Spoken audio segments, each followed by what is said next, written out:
அனைவருக்கும் வணக்கம்ங்க. இன்றைக்கி நம்ம ராதாகிருஷ்ணா செலிப்ரேஷன்ஸில் சில ரிட்டன் கிஃப்ட்ஸ் வந்து ரீஸ்டாக் பண்ணியிருக்கோம். சில ரிட்டன் கிஃப்ட்ஸ் வந்து புதுசாக கொண்டு வந்திருக்கோங்க.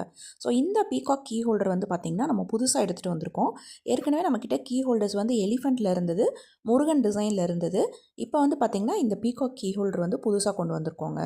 அது மட்டும் இல்லாமல் இந்த budget friendly cups, meenakari cups வந்து கொண்டு வந்திருக்கோம். இந்த மீனாக்காரி கப்ஸ் கூடயே வந்து மீனாக்காரி டம்ளர் ஏற்கனவே இருந்தது. அதை வந்து நம்ம இப்போ 3 டிசைனாக எடுத்துகிட்டு வந்திருக்கோம். ஸோ நீங்கள் வந்து டிஃப்ரெண்ட்டான கிஃப்ட் கொடுக்கணும், அவங்க டே டு டே லைஃப்பில் யூஸ் பண்ணுற மாதிரி கிஃப்ட் கொடுக்கணும் அப்படின்னு நினச்சிங்கன்னா இந்த கிஃப்டெல்லாம் வந்து ரொம்ப ஆப்டாகவும் இருக்கும். அது மட்டும் இல்லாமல் உங்களுக்கு பட்ஜெட் ஃப்ரெண்ட்லியாகவும் இருக்கும். பட்ஜெட் ஃப்ரெண்ட்லிங்கிறத விட நம்மக்கிட்ட குவாலிட்டி தாங்க, குவாலிட்டி ஐட்டம்ஸ் மட்டும்தான் நம்ம டீல் பண்ணுவோம். ஸோ நீங்கள் வந்து எந்த ஒரு தயக்கமும் இல்லாமல் நல்ல குவாலிட்டியான ப்ராடக்ட்ஸ் வந்து நீங்கள் வாங்கி கொடுக்கலாங்க. அதுக்கப்புறம் வந்து பார்த்திங்கன்னா இந்த பிச்வாய் ஜுவல்லரி பாக்ஸ் வந்து ரீஸ்டாக் பண்ணியிருக்கோங்க. ஸோ மோஸ்ட் ட்ரெண்டிங் நம்மக்கிட்ட எப்போவுமே மூவ் ஆகிட்டு இருக்கிறதுன்னு பார்த்திங்கன்னா இந்த பிச்வாய் ஜுவல்லரி பாக்ஸ் தான். ஸோ இந்த மாதிரி ரிட்டன் கிஃப்ட்ஸ் நீங்கள் நேரில் வந்து டச் அண்ட் ஃபீல் பண்ணி வாங்கணும்னு நினச்சிங்கன்னா நீங்கள் கோயம்புத்தூர் 6th ஸ்ட்ரீட் காந்திபுரமில் லொக்கேட் ஆகிருக்க நம்ம ஷாப்புக்கு வந்து பார்த்து வாங்கிக்கலாம். அப்படி இல்லைன்னா ஆன்லைனில் வாங்கணுன்னா நான் டிஸ்கிரிப்ஷனில் நம்பர் கொடுக்குறேன், அதுக்கு காண்டாக்ட் பண்ணுங்கள். தேங்க்யூ.